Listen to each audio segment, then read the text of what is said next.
Bonjour tout le monde, c'est Mathieu de la bibliothèque de DDO. Nouvelle année, nouveau format. Les incontournables du mois pour les 0 à 8 ans seront maintenant disponibles en vidéo. Bien sûr, les anciens livres incontournables en version écrite sont toujours disponibles sur notre site web. Aujourd'hui, je vais vous présenter 5 livres incontournables pour le mois de janvier. C'est pas un top 5, ils sont tous très bons, mais pour différentes personnes. Commençons tout de suite avec mon premier livre, Ligne de trappe, par David Alexander Robertson. C'est l'histoire d'un jeune garçon de la nation Muskegon qui entreprend un voyage dans le Grand Nord avec son grand-père. C'est la première fois qu'il se rend là-bas et pour son grand-père, c'est la première fois qu'il retourne sur sa ligne de trappe depuis son enfance. C'est avec beaucoup de tendresse que le grand-père raconte ses souvenirs.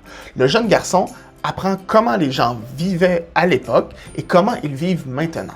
Le deuxième livre aujourd'hui est Gère ta fougère par Claudia Turmel. C'est un album humoristique avec des dessins très expressifs pour apprendre à se mêler de nos affaires. L'histoire commence lorsqu'un petit garçon dans la classe vient voir son professeur à plusieurs reprises pour rapporter ce que ses camarades de classe ont fait. C'est à ce moment que l'enseignante décide de leur raconter l'histoire de nos ancêtres et comment ils arrivaient à s'organiser devant les petites injustices du quotidien. L'histoire remonte les époques en passant par la préhistoire et l'Égypte des pharaons avec des mises en situation rigolotes. L'histoire apprend aux jeunes comment relativiser les petites injustices et tenter de régler leurs problèmes par eux-mêmes lorsque c'est possible. Le prochain livre dans notre liste est Le voleur de feuilles par Alice Heming.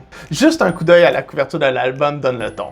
Le petit écureuil est tout à fait hilarant. Le dessinateur illustre très bien à quel point les écureuils ont toujours l'air excités lorsqu'on les observe de loin. Le petit écureuil profite tranquillement de l'automne sur son arbre lorsqu'il se rend compte qu'une des feuilles de son arbre a disparu.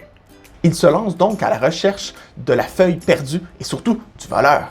Ce qui est vraiment drôle, c'est la réaction des autres animaux qui sont habitués de voir l'écureuil s'exciter pour un rien. Et ils sont très calmes, contrairement à lui. Mais qui peut bien voler les feuilles quand arrive l'automne? Tu vas devoir lire le livre pour savoir. Continuons avec le prochain livre qui s'appelle « Mon livre préféré dans tout l'univers » par Malcolm Mitchell. Malcolm Mitchell est un ex-joueur professionnel de football dans la NFL qui milite pour la promotion de l'alphabétisation. Ici, il s'inspire de sa propre relation avec la lecture lorsqu'il était un enfant. Il nous raconte l'histoire d'Henri. Henri a de la difficulté en lecture. Les autres enfants et les enseignants croient qu'il n'aime pas la lecture. Pourtant, c'est complètement faux. Il adore la lecture.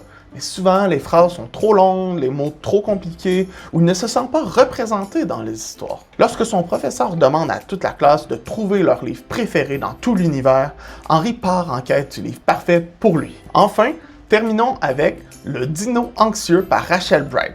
Le petit dino de l'histoire est ravi de commencer une belle journée, mais rapidement, il ressent des petits papillons d'anxiété dans l'estomac. Il devient inquiet pour tout ce qui pourrait arriver pendant qu'il est à l'extérieur. Les papillons sont de plus en plus présents au fil de la journée, alors que les tracas s'accumulent. Heureusement, Dino a des outils pour gérer son anxiété. Il repense aux trucs que sa maman lui a donnés, comme par exemple sa petite boîte bleue qui est remplie d'objets qui le rendent heureux et l'aide à se calmer. Grâce à sa petite boîte bleue, il parvient à chasser les papillons de son estomac et profiter du reste de la journée. Donc maintenant, si un des livres que j'ai présenté aujourd'hui t'intéresse, tu peux les réserver sur notre site web, les liens sont dans la description. Sinon, viens nous visiter à la bibliothèque pour emprunter ces livres ou pour avoir encore plus de suggestions de lecture. Et n'oublie pas d'aimer la page Facebook et YouTube de la bibliothèque, abonne-toi, commente, ça nous aide toujours beaucoup et je vous dis à la prochaine!